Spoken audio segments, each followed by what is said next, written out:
네, 오늘 하나님께서 땅의 복을 누리는 서밋이란 제목으로 말씀을 주셨습니다. 여러분 지금 사람 때문에 또는 인간관계 때문에 고민되시는 분들도 있을 거예요. 아, 저 사람은 왜 저럴까? 막 이런 부분도 있을 거예요. 지금 분명히 말씀드립니다. 여러분 사람 문제 하나님께 맡기면요 해결됩니다. 우리가 무엇 때문에 저 사람이 문제고 저 사람이 고민인가요? 사실은 그게 내 기준 때문에 그러거든요. 내 기준을 가지고 보니까 저 사람 이상한 거예요. 저 사람 문제가 있는 거예요. 그러니까 내 고집을 가지는 거예요. 아, 이렇게 돼야 되는데 왜 이렇게 안 되니? 그러니까 말해야 될 것 같고 고민이 되고 문제가 되는 거 아닙니까? 그게 남 같으면 안 보고 넘어가는데 내 자식이 그러고 내 가족이 그러면 너무 화가 나잖아요. 그죠?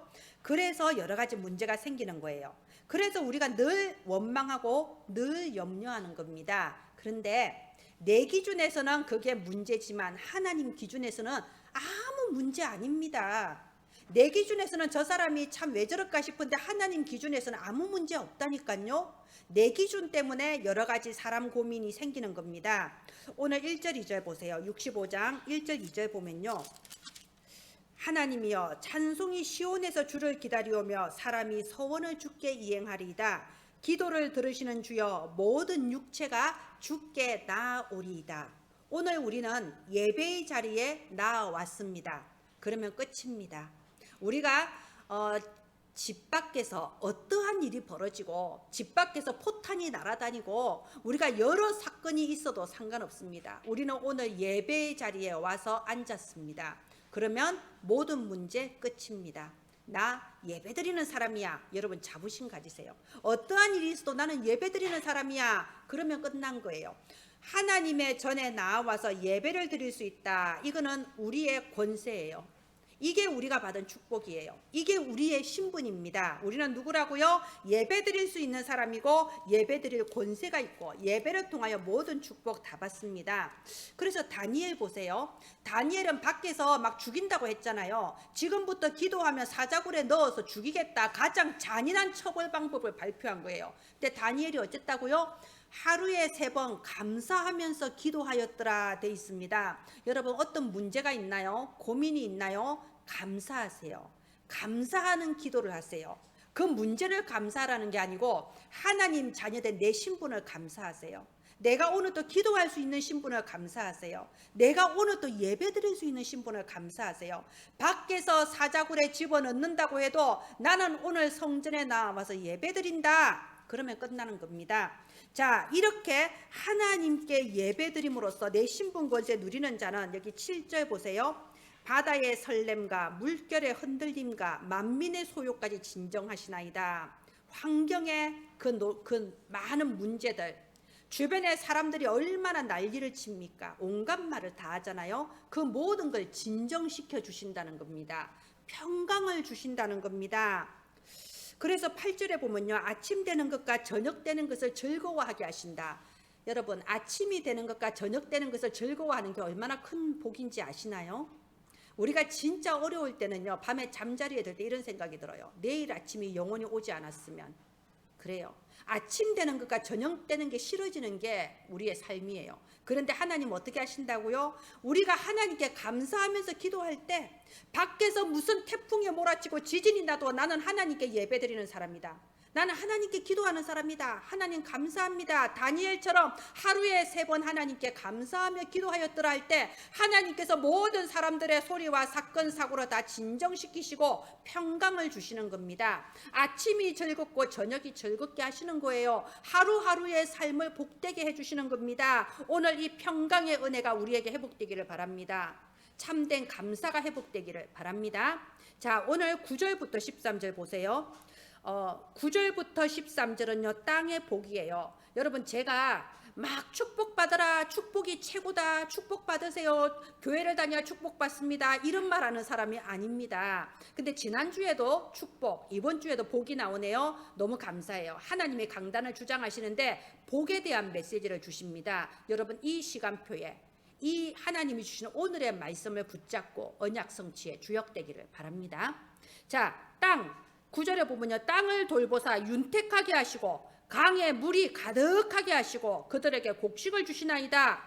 또 10절에 보면 단비를 내려서 땅을 부드럽게 하시고 그 싹에 복을 주신답니다. 새싹에 복을 받아야 잘 자라고 풍성한 열매를 맺잖아요. 그래서 11절에 보면 한 해 농사를 관을 씌워주셔. 영광의 관을 씌워줘 버리셔서 어떻게 해요? 기름방울이 떨어진다. 여러분 먹을 게 없어서 쌀밥이 없어서 보리밥도 못 먹고 뭐 메밀로 밥해 먹고 수수로 밥해 먹고 소나무 껍질 벗겨다가 먹던 게 우리 조상들 아닙니까? 근데 기름이 어디 있어요? 기름이라는 것은 정말 하나님이 주시는 경제 축복이에요. 땅에 기름진 복인 거예요. 그래서 보세요. 여기 13절에 초장은 양떼로 옷 입었고, 이게 굉장히 시적인 표현이에요. 푸른 풀밭에 하얀 양이 그득하니까 마치 푸른 풀이 양으로 옷을 입은 것 같아. 그 말 하잖아요. 그래서 여기 보면 골짜기가 곡식으로 덮였고, 그래서 그들이 다 즐거이 외치고 또 노래하나이다. 이 9절부터 13절은요, 쉽게 말해서 경제 축복이에요. 우리가 땅에서 받는 기름진 축복을 말합니다. 또 9절부터 13절은 뭐냐? 땅을 정복하는 거예요. 쉽게 말해 내가 있는 경제 현장뿐 아니라 전 세계 복음화 할 수 있을 만큼의 땅을 정복하는 경제 축복 주시겠다. 여러분, 전 세계 237 나라에 복음 전할 수 있을 만큼 경제 축복 받기를 바랍니다. 여러분의 삶의 현장에 하나님의 능력이 임하기를 바랍니다. 자, 이런 축복은 무슨 축복이냐? 이건 쉽게 말해서요. 1대지 해주세요. 이 축복은 무슨 축복이냐? 창세기 3장의 저주가 역전되는 축복입니다. 여러분, 창세기 3장 여러분 어떤 일이 벌어졌나요? 하나님 떠나면서 땅이 저주를 받았다고 돼 있어요. 땅이 얼마나 저주를 받았냐? 하나님이 아담한테 말씀하시기를 네가 힘들여 허리가 휘도록 수고하여도 네 땅에서는 가시덤불과 은근키밖에 안 나올 거다. 네가 먹고 살기 위해서 가족을 부양하기 위해서는 정말로 허리가 휘도록 온몸에 땀을 흘리며 일을 해야지 가족을 부양할 수 있고, 그러다가 죽으면 흙으로 돌아갈 것이다. 이게 창세기 3장의 저주 아닙니까? 그 저주 그대로 인류 역사가 사실은 굶주림과의 전쟁이었어요. 우리 조선시대만 해도 보세요. 쌀밥이 어딨냐고. 아니, 제가 어렸을 때만 해도 그래요. 조선시대까지 안 가도 돼. 제가 어렸을 때만 해도요, 보리밥을 하면서 이 쌀은 딱 한 줌만 따로 옆에 한 구석에 올려서 밥을 지어요. 소태 한 밥을 하면서도. 그러면서 그 쌀을 올린 것은 아버지를 주거나 아니면 큰아들을 줘요. 쌀이 귀한 거예요. 쌀이 뭡니까? 봄철 되면요, 뭐 메밀밥, 수수밥, 아까 말한 것처럼요, 먹을 게 없어서 절절 매는 거예요. 그러면서 그 고려장이란 말이 나왔잖아. 일 못하는 노인들은 나이 들면 산에다 버리는 거예요. 그리고 또 애들 파는 거예요. 중국에 그런 일 많았습니다. 봄철에 공궁할 때가 되면 자식 중에 하나 파는 거예요. 부잣집에 종으로 팔아서 니라도 먹고 살아라. 그러면서 부모도 먹고 살고 니라도 그 집에서 밥이나 얻어먹고 살아라. 귀한 자식을 종으로 파는 거예요. 그게 우리나라만 그런 게 아닙니다. 전 세계 인류 역사 2000년이요. 사실은 굶주림과의 전쟁이에요. 그런데 지금도 마찬가지입니다. 그 시리아 영상을 제가 지난주에 애들한테 보여줬는데요. 그 시리아 아이들 보세요. 그 포탄 사이를 다니면서 포탄 껍데기 수거에다가 그거 고물상에 팔아서 가족들 밥을 먹는 거예요. 이거 내 자식이 그런다고 생각해 보세요. 그 포탄 중에 불발탄이 있으면 터져버리면 순식간에 죽거나 장애인 되는데 생명의 위험을 무릅쓰고 포탄 사이를 뒤지면서 그걸로 빵을 먹고 사는 거예요. 왜? 굶주리니까. 이게 창세기 3장의 저주입니다. 창세기 3장부터 시작된 이 저주를 완전히 역전시켜버리는 게 오늘 말씀 언약이에요. 땅이 축복을 받는 거예요. 저주받았던 땅이 다시 회복됩니다. 그 기준이 뭔가요? 어떻게 해서 창세기 3장의 이 저주가 역전됐나요? 그리스도. 창세기 3장 15절에 여자의 후손이 뱀의 머리를 상하게 하시리라. 오늘 우리에게도 세계복음화 할 만큼 하나님이 땅의 축복, 경제 축복 주시는 기준이 뭐냐? 그리스도. 우리가 그리스도 언약 붙잡았기 때문에 그렇다는 겁니다. 하나님의 자녀 구원받은 사람은요, 반드시 경제 축복 받게 되어 있습니다. 예배를 드리고 기도할 수 있는 게 우리의 신분과 권세인 것처럼 하나님이 위로부터 주시는 경제의 축복을 받는 것이 우리의 당연한 신분과 권세입니다. 자, 그런데 어떻게 우리가 이 당연한 신분, 권세, 세계복음화 경제 축복 받냐? 신앙의 기준을 확실하게 세우라는 거예요. 확실하게 우리 신앙의 기준을 세우세요. 이 사울 왕은요, 썩어질 거, 이 세상에 없어질 거, 가치 없는 걸 기준으로 삼았어요. 그래서 여전히 창세기 3장의 저주 아래서 비참하게 죽은 겁니다. 근데 다윗은요, 영원한 것, 썩어지지 않는 올바른 것, 그걸 기준으로 삼았어요. 예수 그리스도 복음을 기준으로 삼았어요. 그래서 자손 대대로 복을 받고 그 후대에 예수 그리스도가 태어난 겁니다.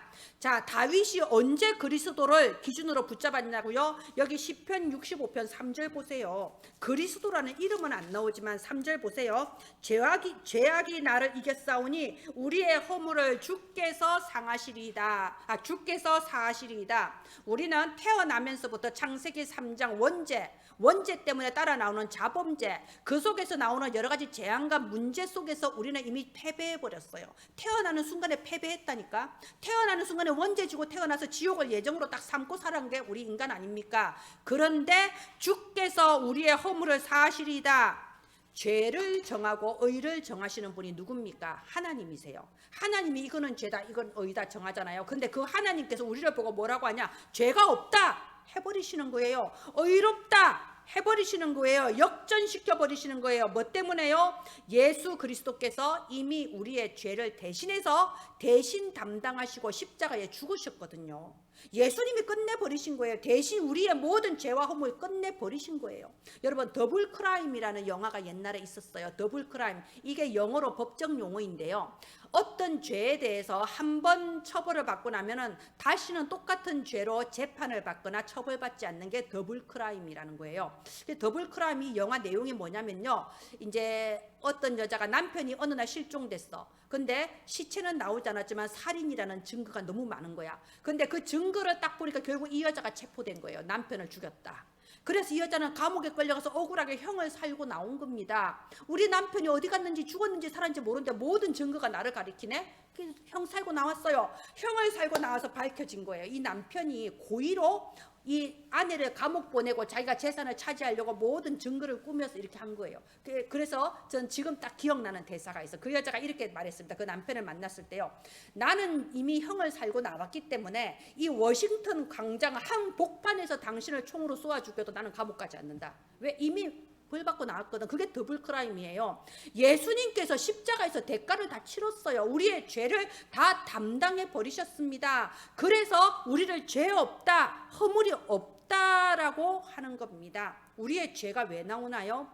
자, 죄를 지어서 죄인이 아니에요. 복음적인 관점에서 보면요, 죄인이기 때문에 죄를 짓는 거예요. 원래 창세기 3장의 원죄를 가지고 이 땅에 태어났는데 이 속에 죄성이 있단 말이에요. 그래서 생각하는 게 다 악해. 하는 짓이 다 악해. 그러니까 거기서 자범죄가 나오는 거예요. 예배 실컷 드리다가도 어느 날 나오는 거예요. 그리스도 언약 이 안에서 확실하게 기준을 세우지 않으면 어느 날 이 죄성이 튀어나오는 거예요. 죄만 짓습니까? 거기서 여러 가지 문제가 연달아 오잖아. 여러 가지 재앙, 사건, 사고, 인간관계, 경제관계, 건강 다 무너지는 거예요. 자, 이 모든 것을 그리스도께서 십자가에서 완전히 끝내셨어요. 그게 기준입니다. 그래서 예수는 그리스도, 끝, 아멘. 여러분, 내가 오늘 죽어도 이거 붙잡아야 돼요. 내가 지금 어떤 상황과 환경에서도 예수는 그리스도, 끝, 아멘, 이거 붙잡아야 됩니다. 이것만이 살 길입니다. 우리가 복 중에 최고의 복이 뭐냐? 구원받은 거예요.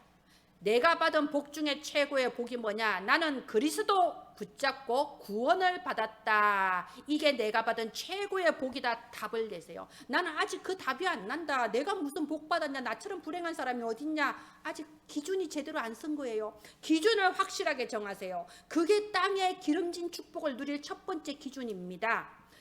우리가 로마서 4장 한번 보세요. 오늘은 우리 성경 좀 봅시다. 로마서 4장 6절. 신약 성경 로마서 4장 6절에 보면요, 이렇게 돼 있습니다. 일한 것이 없이 하나님께 의로 여기심을 받는 사람의 복. 누군가요? 우리잖아요. 우리가 남들보다 선하기를 합니까? 남들보다 성실하기를 합니까? 남들보다 충성되기를 합니까? 솔직히.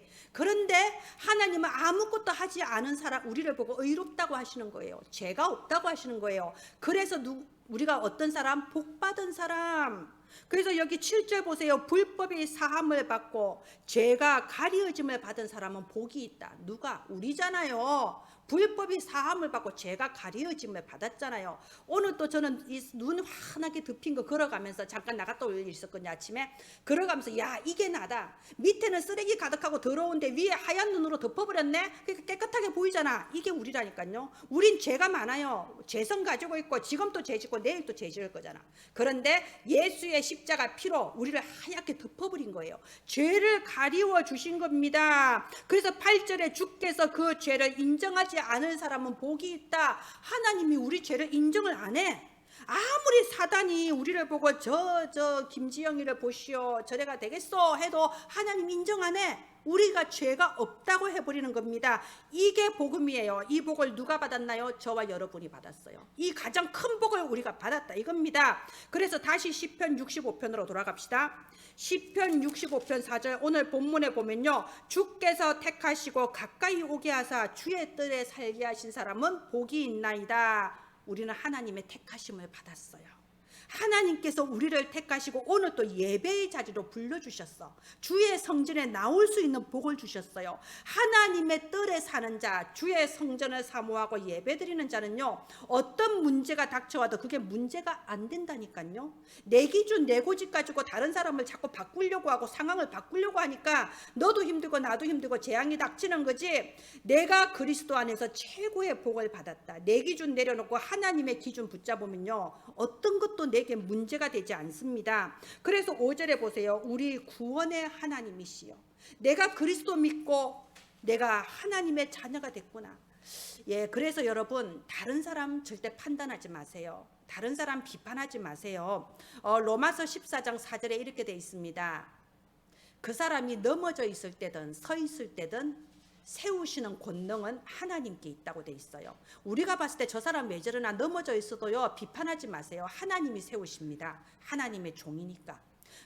서 있든 넘어지든 비판하지 마세요. 내 기준에서 그게 문제지 하나님 기준에서는 아무 문제가 없습니다. 자, 복음의 기준을 확실하게 세우세요. 예수는 그리스도 끝. 아멘. 이것이 우리가 이 땅에 기름진 축복을 누리는 가장 중요한 기준입니다. 두 번째, 삶의 기준. 자, 우리가 복 중에 최고의 복은 내가 그리스도 만나서 구원받은 게 복 중에 최고 복이에요. 그리고 우리는 단순히 구원만 받은 게 아니라 이 땅에 사는 동안에도 땅의 모든 축복을 이미 주셨어요. 제가 말씀드렸죠. 구원받은 하나님 자녀는 당연히 경제 축복을 받게 되어 있습니다. 237 나라 살려야 되니까 당연히 경제 축복 주시게 돼 있어요. 아까 제가 김효진 집사님한테 말했습니다. 집사님, 제가 이번 달부터는 선교지를 한 군데 더 늘리겠습니다. 그동안은 중국만 했는데 이번 달부터는 미국도 하겠습니다. 미국을 해야 되겠더라고. 미국이 축복을 받아야지 아프리카, 유럽, 동남아 다 살겠더라고요. 그래서 한 군데 더 늘렸어요. 예, 제가 돈이 많아서 늘린 게 아닙니다. 하나님이 주시는 것을 믿고 하는 겁니다. 하나님은 우리가 237 나라 살려야 되기 때문에 할 수 있을 만큼 이 땅에 기름진 축복 주시게 되어 있습니다. 자, 그런데 어떻게 해야 되냐? 지금부터 저와 여러분은요, 그릇만 준비하면 돼요. 아무리 위에서부터 폭포수처럼 경제 축복을 쏟아부어 주셔도 내가 받을 만한 그릇이 되어야지 되는 거예요. 연말이 되면은 이게 지금 우리 교회는 그런 시스템이 없는데요. 이 교회 재정 프로그램이 있어요. 팔아요. 거기 보면은 연말 돼서 쫙 이렇게 이름만 넣으면요, 올해의 헌금 순위가 쫙 나와요. 1위, 2위, 3위, 1위가 되는 영광을 차지하시기를 바랍니다. 그런데 제가 그걸 느껴요. 진짜 그 헌금할 때는 잘 모르는데요. 1년, 2년 지나면 확실히 하나님이 부어주시는 게 다르다. 이게 저는 제가 옛날에 교회 재정도 보고 그랬기 때문에 확실히 봅니다. 우리가 그릇만 준비하면요, 하나님 축복은 얼마든지 주시게 되어 있어요. 오늘 이대지 삶의 기준은 무슨 뜻이냐? 내가 하나님이 주실 축복을 받을 그릇을 준비하자. 이게 오늘 삶의 기준입니다. 예, 우리 사진 잠깐 보여주세요. 김혜진 랩런트. 이미지. 네, 이 사람 누군가요? 닉 부이치치예요. 이름 기억하기 좋죠. 부이치치. 이 사람은요, 태어날 때부터 양 팔과 양 다리가 없어요. 몸통만 있어요. 그러면 어렸을 때는 이제 잘 모르는데 좀 커서 사리 분별하면 이런 생각 들지 않겠어요? 나 같은 인간이 왜 태어났을까? 나는 인간이라고 할 수 있냐? 팔다리도 없는데 나는 내가 뭐 때문에 숨쉬고 살아야 돼? 그리고 주변 사람들이 또 그런 눈으로 나를 쳐다본단 말이에요. 뭐 교양이 있으니까 표는 안 내겠지만 뭐지? 깜짝 놀라지 않겠어요? 볼 때마다. 자, 근데 이 닉 부이치치가요, 우리는요 여러 가지 상처가 있을 수 있어요. 원한이 있을 수 있어요. 그런데 상처와 원한을 가지고 있으면 이게 새끼를 낳고 번식을 합니다. 내 인생을 점점 상처와 원한의 불행한 인생으로 만들어 버려요. 근데 이 상처를 예수는 그리스도 끝, 아멘, 끝내버리면요, 하나님은 그 상처를 통해서 하나님의 중요한 새로운 시작을 하게 하십니다. 이 닉 부이치치가 이렇단 말이에요. 내가 이 세상에서 숨쉬고 살아가야 될 이유가 무엇인가? 나는 그걸 찾았다 이거예요. 그게 뭐냐? 사람들이 나를 통하여 힘을 얻게 하시고 지금 어려움 당한 사람들이 하나님께로 나아올 수 있도록 길을 닦는 것이 내가 이 땅에 태어난 목적이구나. 나는 하나님이 태어나게 하신 목적이 만민을 위하여 깃발을 들고 길을 닦으라고 태어나게 하셨구나. 이걸 찾은 거예요. 이게 이사야서 62장 10절 아닙니까? 성을 수축하라, 대로를 닦아라, 돌을 제하라, 만민을 위하여 길을 들어라. 제대로 찾은 거예요. 여러분, 다시 이대지 해주세요. 나에 대해서 기준을 바로 세우세요. 나는 누굽니까? 나는 절대 존재예요. 이 말은 무슨 뜻이냐? 하나님은 내 인생에 절대 계획이 있어서 이 땅에 태어나게 하신 거예요. 내게 일어나는 좋은 일, 나쁜 일 모두 다 그 일을 통해서 만민을 위해 길을 들라고 그 일을 잠깐 허락하신 거예요. 우리 인생을 향하신 하나님의 절대 계획은 이사야서 62장 10절, 만민을 위하여 길을 들어라, 만민을 위하여 돌을 제해라, 만민을 위하여 큰 길을 닦아라. 그래서 이번 올해 우리 교회 원단 일어나라, 빛을 발하라, 우리를 빛의 플랫폼으로 세우신 겁니다. 내가 지금 어떤 상황에 있어도 지금 나에게는 하나님의 절대 계획이 있다. 나는 절대 존재다. 그래서 하나님은 내가 만민을 위하여 길을 들 수 있을 만큼 나한테 달란트도 주셨다. 하나님의 그 보좌의 축복과 보좌의 파워가 지금 나와 함께한다. 여러분, 이것부터 바로 찾아야 돼요. 나부터 먼저 찾아야 돼요. 자, 두 번째 기준, 오늘에 대한 기준이에요. 이런 나에게 오늘이란 날은 얼마나 귀중한 날입니까? 저는요, 이 참 사람을 속이는 말이 뭐냐면 새털같이 많은 날. 옛날 사람들 그래요. 새털같이 많은 날, 하루쯤 뭐 이러면서요. 여러분, 새털같이 많은 날 아니죠. 새털도 한계가 있잖아요. 그지요? 오늘 이 날은요, 우리의 일생에 있어서 단 한 번 있는 날이에요. 오늘 이 날은 다시 없어요. 2022년도 2월 셋째 주 예배는 이 시간밖에 없어요. 다시 우리 평생에 다시 돌아오지 않습니다. 그래서 오늘은 진짜 중요한 날이에요. 이 중요한 날을 우리가 그냥 새털같이 많은 날하고 흩어버리면 안 됩니다. 그 옛날 사람들이 개같이 벌어서 정성같이 쓴다 이러면서요, 그냥 젊었을 때 좋은 거 안 먹고 좋은 옷 안 입고 아파도 병원에도 안 가고 죽을 둥 살 둥 재산 모았는데 먹고 살만해지면 죽잖아요. 그잖아요. 먹고 살만해지니까 갑자기 암이 발생하고 뇌졸중이 오고. 그 뭡니까? 미래를 위해서 오늘을 희생하는 거 아무짝에도 쓸모없어요. 오늘은 다시 안 옵니다. 내가 나중에 부자 되고 내가 나중에 성공해도 이미 나는 불행한 사람이에요. 왜? 나는 오늘을 불행하게 살았기 때문에. 절대로 여러분, 미래를 위해서 오늘을 희생하지 말고요, 오늘 하루 내가 행복하고 오늘 하루 내가 하나님 앞에 바로 서면요, 내일의 행복은 자연히 찾아오는 겁니다. 오늘이 쌓여서 미래가 되는 거예요. 자, 오늘은 나는 나의 이 중요한 오늘을 어떻게 성공시킬 것인가, 이거 찾아야 돼요. 오늘 나는 이사야 62장 10절 만민을 위하여 길을 들라 어떻게 할 것인가, 이거 찾는 거예요. 그게 멀리 있는 거 아니에요. 나의 작은 일 속에 있는 겁니다. 아까 분명히 말씀드렸듯이 나를 향하신 하나님의 절대 계획은 세계복음화인데 오늘 어떻게 세계복음화하나요? 오늘 여러분, 우리 혜진이 혜미 어린아이에게 복음 가르치면서 세계복음화하는 거예요. 우리 조방희 집사님 교회 청소하시면서 세계복음화 하는 거예요. 오늘 우리 조소영 집사님 피아노 치면서 세계복음화 하는 거예요. 오늘 여러분 교회 와서 예배드리고 헌금하고 오늘 말씀 들으면서 오늘 세계복음화 하는 거예요. 나의 오늘을 어떻게 보낼 거예요? 하나님 앞에 아름다운 작품으로 만들어야 되는 거예요. 나의 오늘 세계복음화라는 기도 제목을 가지고 오늘을 사는데 하나님이 어떤 사람 만나게 하셨다. 세계복음화의 만남인 거예요. 세계복음화 하는 나에게 하나님께서 오늘 이 일을 하게 하셨다. 그러면 이 일이 세계복음화 하는 일인 거예요. 그래서 다윗 보세요. 이미 어린 시절에 목동으로 있을 때 젖 양의 우리 속에서 다윗을 택했다. 수많은 목동 중에서 한 명 다윗을 택한 것은 다윗의 목동으로서의 그 오늘이 하나님께 기도하고 하나님을 찬양하는 오늘이었기 때문이에요. 다윗은요, 나중에 왕이 되고 난 뒤에도 내가 왜 왕이 됐냐, 하나님이 나 왕이 된 오늘 무엇을 하기를 원하시냐, 그래서 성전 준비를 이렇게 성전을 준비했잖아요. 다윗이 어린 목동이 골리앗 앞에서 너는 칼과 창과 단창으로 나오지만 나는 네가 모욕하는 하나님의 이름으로 나아간다. 생명을 돌아보지 않고 용감하게 나갈 수 있었던 거 뭐냐? 오늘 네가 나를 만났구나. 하나님이 너를 나에게 만나게 하셨구나. 그러면 너는 내 손에 이미 죽은 거다. 이 믿음이 있고 오늘을 유일한 날을 찾았기 때문입니다. 여러분, 오늘의 기준을 바로 세우세요. 세 번째, 경제의 기준입니다. 성공한 사람, 축복받는 사람은요, 자기만의 경제 기준이 다 있더라고요. 제가 예전에 이제 평신도 집사일 때 초등학교 현장에 날마다 가서 복음 전하는데요. 이제 그런 문이 열렸어요. 한 1년에 5만 원 정도만 좀 이렇게 투자를 해서 그 학교에 어떤 어린이 신문 이렇게 좀 받게 해주면은 교장 선생님이 저한테 애들을 좀 몇 명 맡겨주겠다. 이 좋은 적이잖아요. 그래서 교회 가서 얘기를 한 거예요. 목사님한테. 목사님, 이러이러한 일인데 교회에서 한 5만 원 대달라고.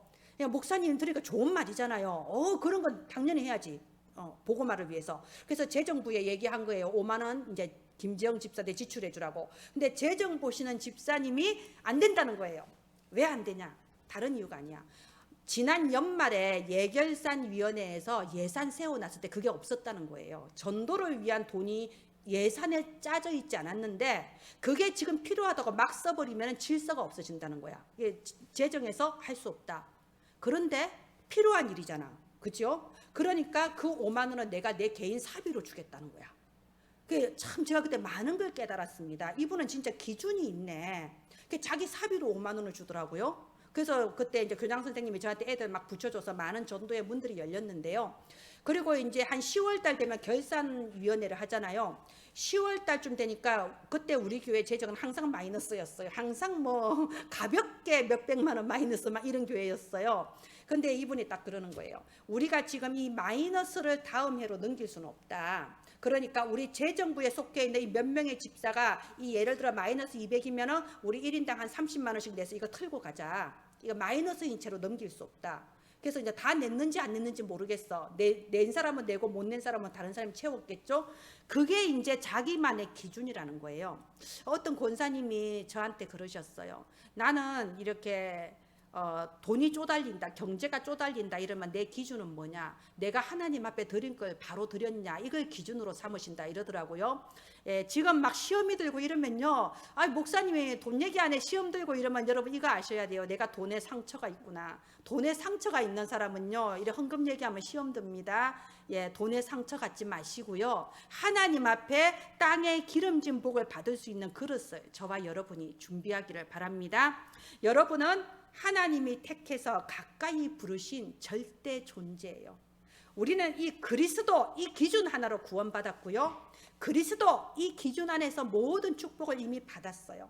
하나님은 예수 그리스도 그 기준 하나 보고 우리의 모든 죄를 없다해 주시고 우리에게 달란트 주시고 우리한테 하늘과 땅의 모든 축복, 하늘 보좌의 힘도 우리한테 다 주셨습니다. 그렇다면 오늘 우리의 하루를 다시 한번 보세요. 내일, 모레 다 오늘이잖아요. 사실은 오늘 하루잖아요. 날마다 오늘 하루 속에 하나님이 숨겨놓은 그 축복의 의미를 찾아내서 세상 살리는 저와 여러분 되기를 바랍니다. 내 고집, 내 기준 버리고 여러분 말을 다른 사람 높이는 말을 하세요. 참 이런 말 있잖아요. 나이 들수록 말은 줄이고 지갑은 열어라. 지갑을 열 게 없어서 말은 좀 줄여야 될 것 같아요. 저희가. 말을 좀 줄이고요. 다른 사람 높이는 말, 다른 사람 축복하는 말을 하세요. 그러면 내 품격이 더 올라갑니다. 그래서 오늘의 만남이 정말 보석같이 되고 오늘의 일이 하나님의 축복의 통로가 되는 저와 여러분 되시기를 주 예수님의 이름으로 축원드립니다. 기도하겠습니다. 예수는 그리스도, 모든 문제 끝임을 믿습니다. 우리가 어떠한 상황에서도 예수는 그리스도 끝, 아멘이 되는 사람이 되게 하소서. 하나님 앞에서 신앙의 기준, 복음의 기준이 확실한 서밋이 되게 하여 주옵소서. 이제는 하나님 앞에서 삶의 기준이 바로 세워지게 하셔서 하나님이 위로부터 얼마든지 내려주시는 축복을 받을 그릇이 준비되게 하소서. 이 예수 그리스도 생명의 복음으로 237의 빛을 발할 만큼 빛의 플랫폼으로서는 저와 은혜나무 가족들 되게 하옵소서. 살아계신 주 예수님 이름으로 기도합니다. 아멘. 네, 감사합니다.